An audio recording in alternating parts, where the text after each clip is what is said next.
زہیب خان کا سوال ہے لاہور سے کہ میری نئی نئی شادی ہوئی ہے اور میں اپنی بیوی کے نزدیک آنا چاہتا ہوں. رمضان المبارک ہے، روزے ہیں. تو اس میں کیا حکم ہے؟ کیا رمضان المبارک میں روزے کے بعد یہ ہو سکتا ہے؟ اور روزے کی حالت میں کیا میں مطلب بیوی کے نزدیک جا سکتا ہوں یا نہیں جا سکتا؟ دیکھیں، روزے کے بعد تو کوئی ایشو نہیں ہے. وہ تو اللہ تعالیٰ نے سورۃ البقرہ میں ارشاد فرما دیا ہے کہ رمضان مبارک کے مہینے کی راتوں میں تمہارا بیویوں کے پاس جانا اللہ تعالیٰ نے اس کی اجازت دے دی ہے. وہ تو قرآن پاک میں سورۃ البقرہ کا جو پورا رکوع ہے 183 سے لے کر 188 تک آیت نمبر، اس میں یہ مسئلہ بیان ہو گیا ہے. رہا دن کے اوقات میں تو وہ سن نبی داؤد میں حدیث ہے. ایک بوڑھا شخص جب نبی علیہ السلام کے پاس آیا اور اس نے پوچھا کہ کیا میں روزے کی حالت میں اپنی بیوی کے قریب جا سکتا ہوں، ازدواجی تعلق کے لیے نہیں، صرف اس کو قریب کرنے کی حد تک. تو نبی علیہ السلام نے ان کو اجازت دے دی. تھوڑی دیر بعد ایک نوجوان شخص آیا تو نبی علیہ السلام نے اس کو اجازت نہیں دی، کیونکہ نوجوان سے یہ خدشہ ہے کہ وہ ایکسٹریم لیول تک چلا جائے گا جس کی وجہ سے اس کا روزہ ٹوٹ سکتا ہے. اور اگر کوئی ایکسٹریم لیول تک نہیں جاتا تو اس کا روزہ ٹوٹنے کا احتمال نہیں ہے، تو وہ اپنی بیوی کے قریب جا سکتا ہے. ازدواجی تعلق قائم نہیں کیا جا سکتا. بالکل ٹھیک ہو گیا سر. آگے بڑھتے ہیں. یہ سوالات تو یہیں تک تھے.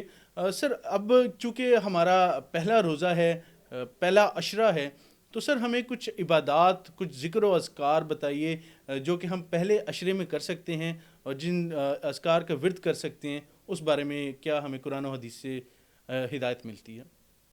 دیکھیں، رمضان مبارک میں میری تو سب کو یہی نصیحت ہوتی ہے کہ قرآن پاک کو ترجمے کے ساتھ پڑھیں. ایٹ لیسٹ ایک پارہ روزانہ کا قرآن ترجمے سے پڑھیں. عربی بھلے نہ بھی پڑھیں، پڑھیں تو بہت اچھی بات ہے، لیکن اگر آپ کے پاس اتنا ٹائم نہیں، ایٹ لیسٹ اردو ترجمہ پڑھیں.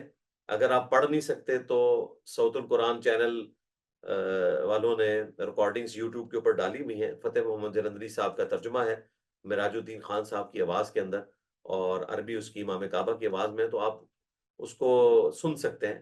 ایٹ لیسٹ قرآن پاک کو ترجمے کے ساتھ کور کریں، اس کے اوپر زیادہ زور دیں. اذکار کے حوالے سے نبی الاسلام نے جو فرض نماز کے بعد اذکار سکھائے ہیں ان کے اوپر اہتمام کریں.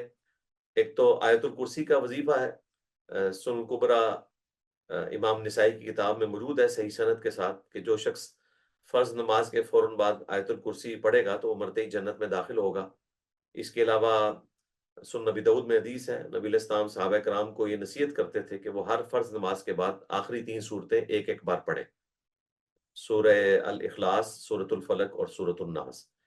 اور سن نبی داؤد کے اندر ایک اور حدیث ہے جامعہ ترمذی میں بھی کہ صبح و شام جو 3 3 دفعہ آخری 3 سورتیں پڑھ لے گا تو وہ اسے ہر چیز سے کفایت کر دیں گی. اللہ تعالیٰ کی طرف سے یہ خاص صورتیں ہیں جو نبی علیہ السلام کو تحفے کے طور پر عطا ہوئیں. المعوذات، 3 پناہ دینے والی صورتیں ہیں یہ: سورۃ الاخلاص، سورۃ الفلق، سورۃ الناس. اس کی پابندی اختیار کریں فرض نماز کے بعد ایک ایک دفعہ، اور صبح و شام 3 3 دفعہ.